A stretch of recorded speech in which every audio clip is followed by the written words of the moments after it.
President, I rise to speak this evening on a subject that, with the groundswell of activism, has once again captured our national attention, and rightfully so. Many years ago, I was a young naval flight officer stationed at Moffett Field Naval Air Station in the Bay Area out in California, preparing for the first of what would be 3 tours of duty in Southeast Asia during the Vietnam War. And I joined with tens of thousands of people one day there to celebrate our country's first ever Earth Day. I'll never forget it. This was back when polluters dumped waste into our waterways with impunity. Garbage littered our shores, and too many rivers oozed instead of flowed. And one of them up in Cleveland, Ohio, the Cuyahoga River, just north of where I went to school at Ohio State, actually caught on fire. Factories spewed toxic fumes, and acid rain fell from the skies. The urgency was clear then. It's even clearer today.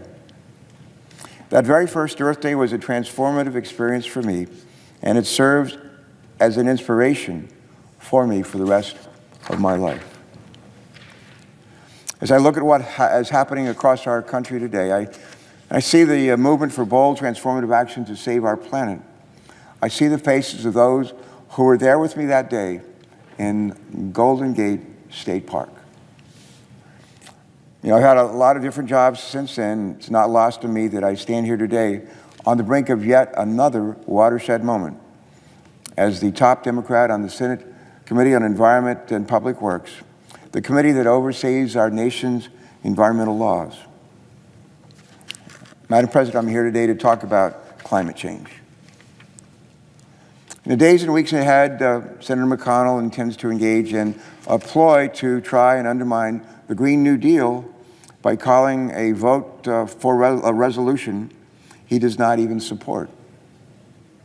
I believe that he hopes that in turn there may be some disruption and damage inflicted on the Democratic Party and the climate change movement.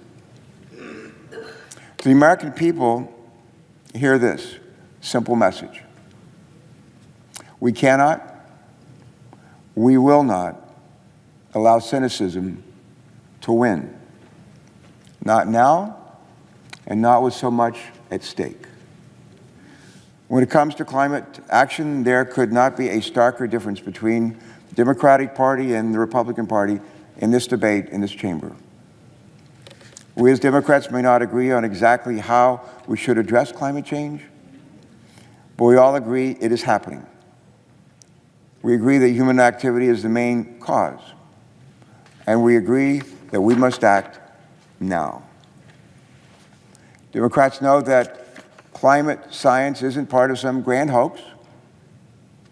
It is not an alarmist prediction. It doesn't come from some left-leaning organization. It doesn't come from talk radio. It comes directly from a nation's leading scientists and leading scientists from all around the world.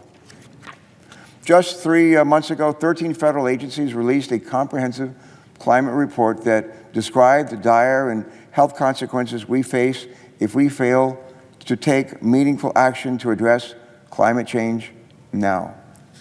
I believe, I may be mistaken, but I believe those 13 federal agencies were acting under a law signed by a Republican president. I believe it was George Herbert Walker Bush. This report is the 3rd national climate assessment. It was developed over a 3-year period by more than 300 federal experts and non-federal experts who volunteered their time, Here's a brief summary of their report.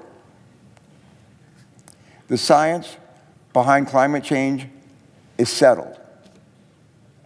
Let me say that again.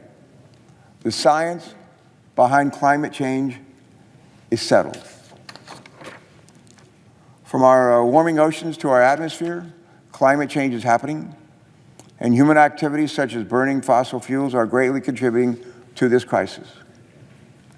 Our nation's scientists have found a direct link between climate change and the extreme weather we experienced in 2017, which altogether cost the American economy more than $300 billion. That's $300 billion in economic damages, more than any year before. Scientists are no longer asking if climate change is happening, but rather, how bad is it going to be? How bad is it going to be? And the numbers and the facts don't lie. It will only get worse if we do nothing. If we don't act on climate change by 2050, wildfire seasons could burn up to 6 times more forest area every year. If we don't act on climate change, we'll see more extreme flooding that devastates small communities like Ellicott City, Maryland, not far from here, which has been hit, but not by one 1,000-year flood in the past 2 years, but 2. These are floods that are supposed to occur maybe once every 1,000 years. They've had 2 of them in the last 2 years. If we don't act on climate change, rising temperatures combined with increasingly frequent and severe rain mean that farmers are likely to experience a reduction in corn and soybean yields by up to 25%. If we don't act on climate change, we'll see more deadly Category 5 hurricanes and storm surges, like the ones we saw with Hurricanes Irma and Maria just 2 years ago. If we do not act on climate change, we will see economic pain across every major sector of our economy in this country. The 2018 National Climate Assessment concludes that at the end of this century, climate change could slash our gross domestic product by 10%. How much is that? Compared to what? Well, compared to the losses that we sustained in the Great Recession just a decade ago. 10% is more than double those losses, more than double. Well, it doesn't matter if you're from a coastal state or from a landlocked state. I've lived in both. It doesn't matter if you care about public health or the environment, or if you care about our economy or national security. The fact is, every person living in this country will eventually see or experience the effects of climate change if they haven't already done so today. We have 2 options. We confront this challenge head on, reduce carbon emissions, enhance resiliency, and support millions of new clean energy jobs, or we could choose to ignore the problem and pass the buck. To whom? To our children, to their children, and to their children.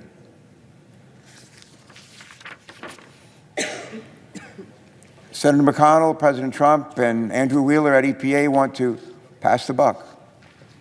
They prefer to walk away from the growing threat that we face.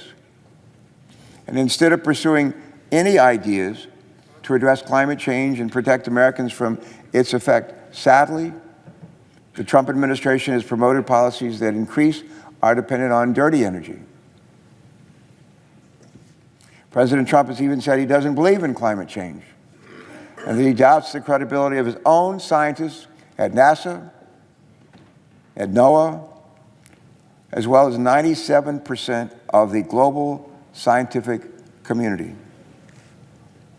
Continuing to misinform the American people and delay real climate action puts American lives and our economy at risk.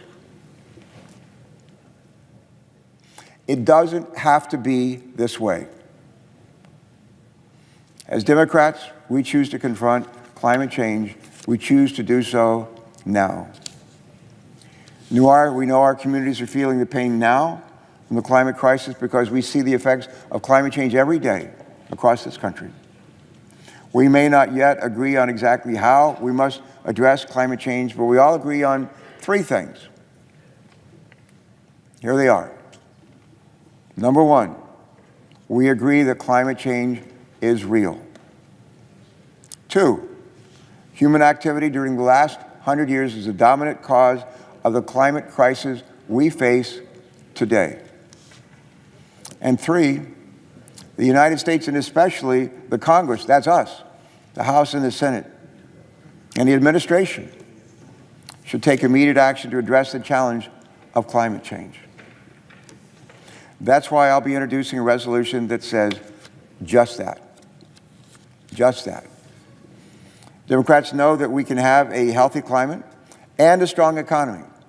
They're not mutually exclusive. Anyone who says otherwise is preaching a false choice. Democrats know this because of the work we started with President Obama in the White House, where we accomplished real actions to put this nation on a path of net zero emissions. And our Republican friends across the aisle should know this because of the work done by former President, the late George Herbert Walker Bush, years earlier that I just alluded to a minute ago. During the Obama administration, starting with the Recovery Act, the federal government provided economic incentives, environmental targets, and supported market developments to encourage investments in the clean energy of the future. Thanks to the investments during the previous administration, consumers are paying less for energy, and more than 3 million people in this country went to work today in the clean energy sector. 3 million and growing. Democrats know we must build on this progress, and that's why we continue to support policies that reduce our nation's carbon footprint, help create a fair economy, and support those most vulnerable to climate effects. But in the United States Senate, as in most places, it takes two to tango. And for over 2 decades, Democrats have put forth differing policies that use market forces, make big investments in technology, or set strict standards. We've done them all.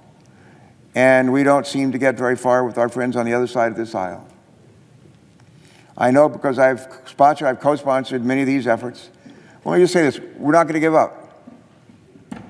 We're going to keep on trying. We won't back down. We're going to stand our ground. Let me leave our colleagues with this message today. This should not be an issue, climate action should not be an issue that divides us as a body. It shouldn't divide us as a country or as a world. It should unify us. But I want to thank Senator McConnell in advance for allowing the Senate to devote a fulsome period of time to this important discussion. How we choose to act today will not decide our fates. How we choose to act today will decide the fates of generations of Americans, not just our fates, but generations of Americans that will be here on this earth long after the rest of us are gone. So let's get to work. Time is wasting. Let's get to work. I yield the floor. Before I do yield the floor, this is the Senator from Massachusetts, who's done great work on this for as long as I've been alive, for almost as long as I've been alive.